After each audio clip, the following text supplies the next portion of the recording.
Well, aware of the oppression and intimidation President Muhammad Buhari's government has been using on agitators, the two major agitation in the country, the indigenous people of Biafra, IPOB, and Oduduwa Nation. The two leaders of these groups, they've been locked up separately at different places. Sunday Igboho is still with the Beninese government, while Nnamdi Kanu is still with the Department of State Services, DSS, has been locked up for over 3 months. Now, both of them, it's been over 3 months, just like that. Interestingly, it's not just the leaders alone that President Muhammad Buhari's government is after.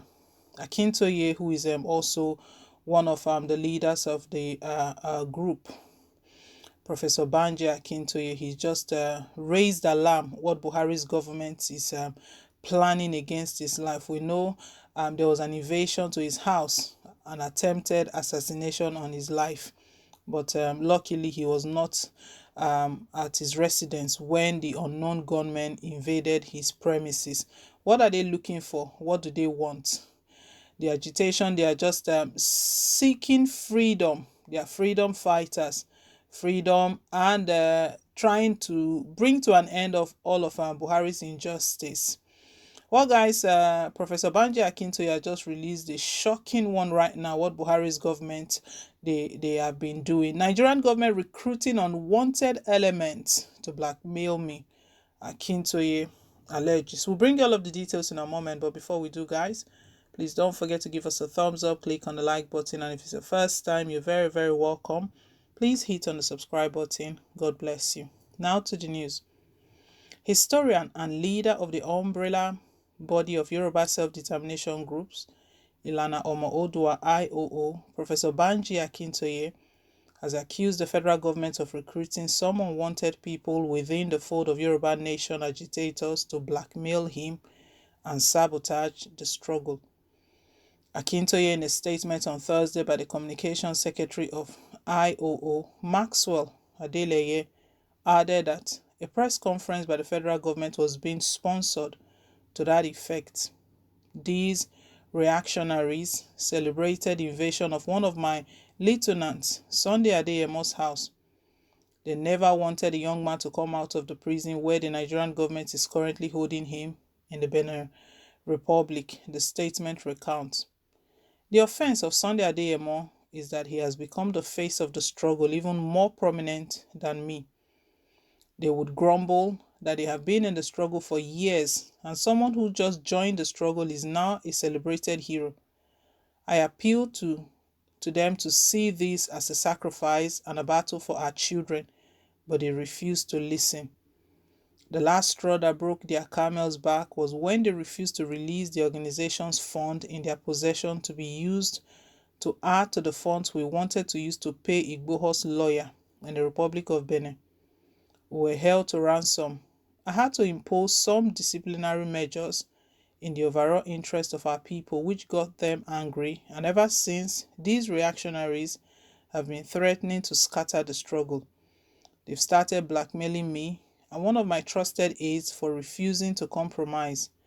When their faceless campaign of calumny failed to materialize, they are now coming out openly to blackmail me to please their paymaster in Abuja and Lagos. But I'm sure the Yoruba people will fight these locusts. We won't be intimidated. Soon they will know they are a tiny minority. The whole agenda is to demoralize me, the statement read.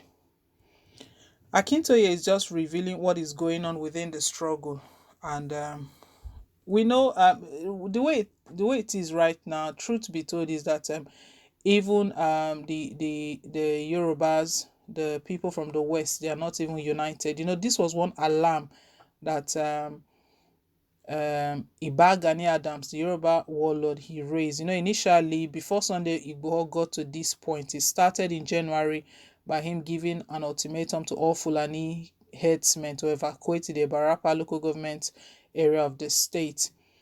After that, it took another turn when they saw that Buhari's government was sponsoring and supporting them in the way that that led to even the Fulani headsmen boasting that nobody can order them out. There's only Buhari that can tell them to leave.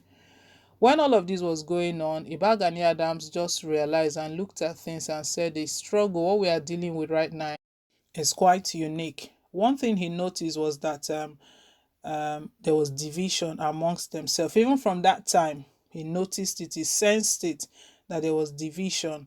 It was even at that point that some monarchs were stating that Igboho does not have the right to declare Oduduwa nation, that they need to consult the gods and all of that. And the question these monarchs were asked that ever since Fulani herdsmen have been killing innocent indigents, have they consulted the gods to see what should be done, or why is it happening this way and all of that? That it all felt political and looked political.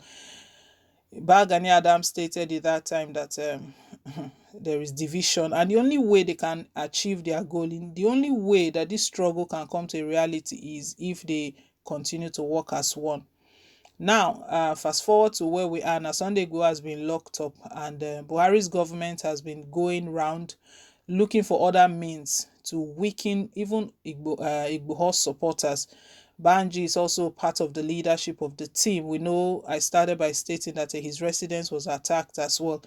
Now he's alleging that the Nigerian government, Buhari's government, they are now recruiting unwanted elements to blackmail him, to make people feel like he doesn't mean well for the group, that he has different agenda or different motive. That is why he's releasing this statement, that anything anyone sees out there, they should know that is the handwork of President Muhammadu Buhari, who is paying these people. And these guys, they are sons and daughters even from the West as well. It's so unfortunate.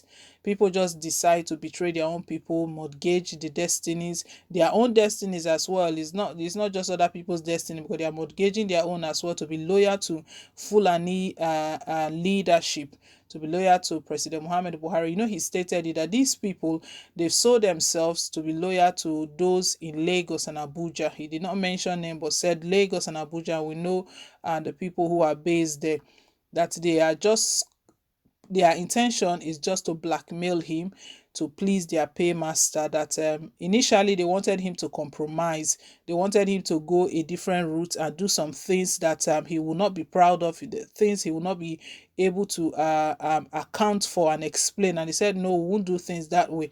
That is the only reasons they've not yielded themselves to President Muhammad Buhari's government to be an instrument of blackmail. Very, very shameful. Well, guys, leave us your take. Thank you once again for staying tuned. Please don't forget to like, share, and to subscribe till I come your way again with more updates. Bye.